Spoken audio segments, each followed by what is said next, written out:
Good morning. Good morning. Very good. I was so pleased this morning when I walked into this building and I saw the excitement on all of your faces, and to know what you are excited about, your faith, your culture, and your heritage. And I was walking down the hallway and I was in one of the rooms, and a young man from your group came up to me and said, "Wow, that's a really cool uniform. I like that." And I thought, you know what? That's great.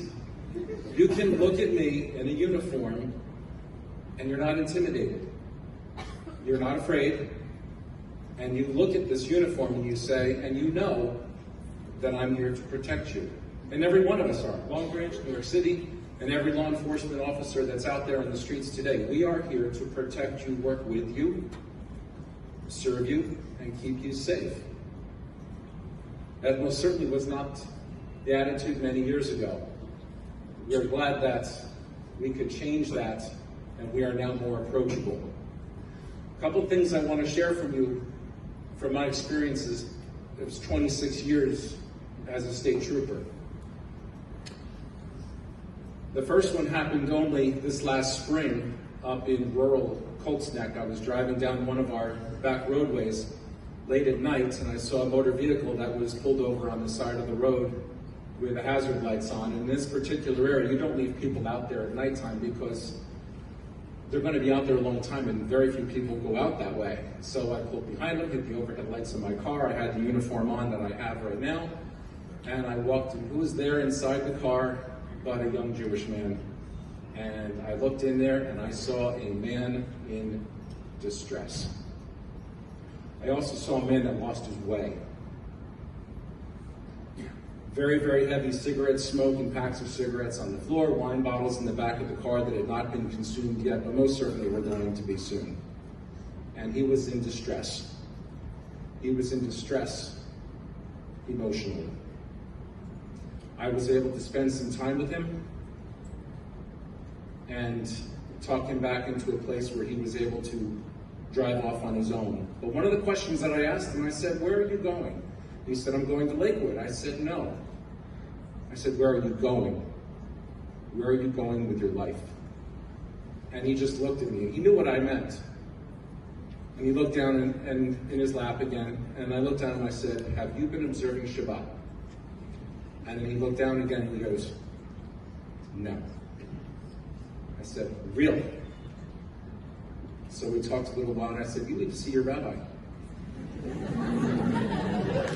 And then he looked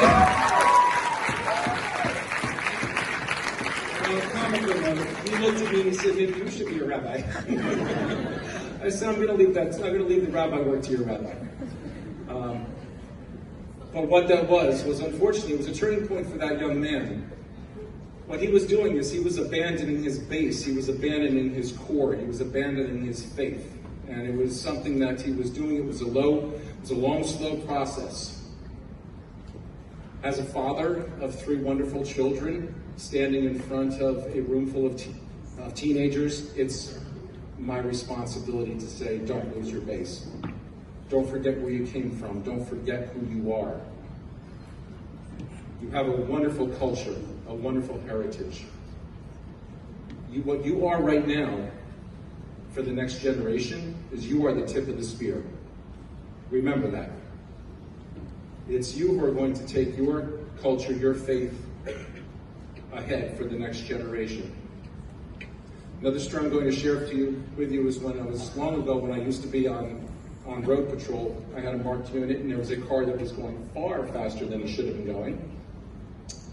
I pulled my vehicle up behind me, I hit the overhead lights on my car and pulled the car over, and now I could start to see inside the car a little bit better. What was inside the car was a middle-aged businessman, doctor, whatever it was, very well dressed. He looks in his rear view mirror and he goes and he very slowly, sheepishly goes like this to the top of his head, and he takes his yarmulke off. And I thought, why on earth did you do that? So I approached the car and he handed me his driver's license, registration, insurance paperwork, and I said, "I don't want that." I said, "I want to know why you took your yarmulke off." And he looked at me and said, "Well, I thought, and you, and I saw you, and I just thought," I said, no. Be proud of who you are. And do not be intimidated or afraid of the police.